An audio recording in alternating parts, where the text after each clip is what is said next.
امام احمد بن حنبل رحمۃ اللہ علیہ کہیں سفر میں تھے، رات پڑ گئی، رات تو مسجد میں عشاء پڑھی تو سوچا کہ رات یہاں مسجد میں گزار لوں۔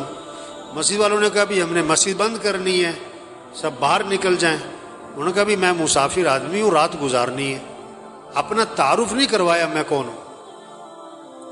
انہوں نے کہا نہیں جی یہاں اجازت نہیں ہے۔ تو ایک آدمی وہ تندور پہ روٹی بناتا تھا، پکاتا تھا، تو اس نے دیکھا کہ کوئی بزرگ آدمی ہے، انہوں نے کہا آپ میرے ساتھ چلیں، میرے ساتھ رہیں آپ۔ وہ ساتھ لے گیا۔ اب اس کا چونکہ تندور کا کام آٹا گوندھ رہا ہے، استغفر اللہ استغفر اللہ استغفر اللہ، روٹی پکا رہا ہے، استغفر اللہ استغفر اللہ، اٹھ رہا ہے، بیٹھ رہا ہے، استغفر اللہ استغفار کی کثرت کر رہا ہے۔ اب امام صاحب بڑے حیران ہوئے کہ یہ بڑا عجیب آدمی، بہت استغفار کر رہا ہے، اس کی زبان پہ استغفار ہی استغفار۔ اس سے پوچھا بھائی یہ تم نے استغفار بہت کیا، کیا اس کے کیا فائدے دیکھے؟ انہوں نے کہا جی میرے بڑے مسائل تھے، جب سے میں نے استغفار کی کثرت شروع کی ہے اللہ نے میرے مسئلے حل کر دیے، اور میں جو مسئلہ آتا ہے اللہ سے مانگتا ہوں اللہ میرا مسئلہ حل کر دیتا ہے، میری دعائیں قبول ہوتی ہیں۔ استغفار کی میں نے یہ فائدہ دیکھا، میری دعائیں بڑی قبول ہوتی، میری ساری دعائیں قبول ہوئی، ایک دعا ابھی تک قبول نہیں ہوئی، باقی ساری قبول ہو گئی۔ وہ کون سی نہیں ہوئی بھائی؟ کہ میں نے نام سنا ہے کوئی امام احمد بن حنبل، بڑے اللہ والے، کوئی بزرگ آدمی ہے، میں نے اللہ سے دعا مانگی کہ اللہ میری کبھی ان سے زیارت ملاقات تو کروا دے، میں ان کی زیارت کرنا چاہتا ہوں، یہ میں نے دعا مانگی، یہ ابھی تک قبول نہیں ہوئی، باقی ساری قبول ہو گئی ہیں۔ امام صاحب نے کہا اللہ کے بندے تیری وہ دعا بھی قبول ہو گئی، میں جو تیرے سامنے بیٹھا ہوں احمد بن حنبل ہی بیٹھا ہوں میں تیرے سامنے، اور مجھے لگتا یہ ہے یہ استغفار کی جو تیری کثرت ہے نا یہی مجھے کھینچ کے یہاں پر لے کر آئی ہے۔ ایک صحابی نکلے اور زور سے کہہ رہے ہیں واہ ذنوبا واہ ذنوبا، ہائے میرے گناہ، ہائے میرے گناہ، میں تو ہلاک ہو گیا۔ آپ نے فرمایا کیا ہوا؟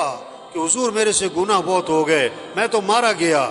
آپ نے فرمایا کہو اللہم ان مغفرتک اوسع من ذنوبی ورحمتک ارجى عندی من عملی، اے اللہ بے شک میرے گناہ بہت زیادہ ہیں لیکن تیری جو مغفرت ہے نا وہ میرے گناہوں سے بھی زیادہ وسیع ہے، اور مجھے اپنے عمل کا کوئی آسرا نہیں، مجھے تو تیری رحمت ہی کا آسرا ہے۔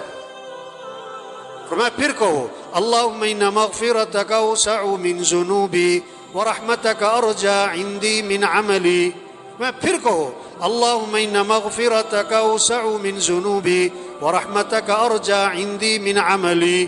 3 دفعہ ان سے یہ دعا پڑھوائی اور میں جاؤ اللہ نے تمہارے سارے گناہ معاف کر دی۔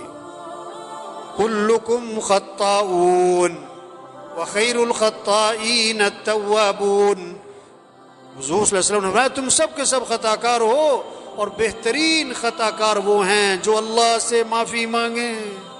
فقلت استغفروا ربکم انہ کان غفارا یرسل السماء علیکم مدرارا ویمددکم باموال وبنین ویجعل لکم جنات ویجعل لکم انہارا۔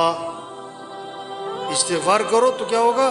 ایک تو اللہ گناہ معاف کر دیں گے، اور پھر اللہ بارشیں دیں گے، اور اللہ تمہاری مدد کریں گے، مال بھی دیں گے، مال اولاد بھی دیں گے، بیٹے دیں گے، اور اللہ نہروں میں برکت دیں گے، باغات میں برکت دیں گے۔ یہ اللہ کے وعدے ہیں۔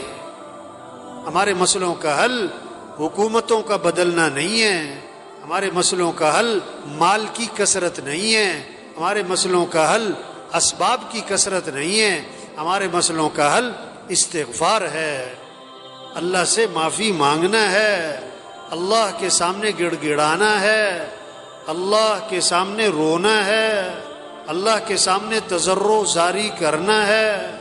ہاں یہ ہمارے مسئلوں کا حل ہے، چھوٹے بڑے مسئلوں کا حل، انفرادی اجتماعی مسئلوں کا حل، غریبوں کے مالداروں کے مسئلوں کا حل، عوام کے حکمرانوں کے مسئلوں کا حل، استغفار استغفار اللہ سے معافی مانگیں، توبہ کریں، اللہ کے سامنے روئیں، اللہ کے سامنے گڑ گڑائیں، اپنے گناہوں کو چھوڑیں، جو غلطی ہوئی اس پر ندامت ہو، آئندہ اس گناہ سے بچنے کا عزم ہو،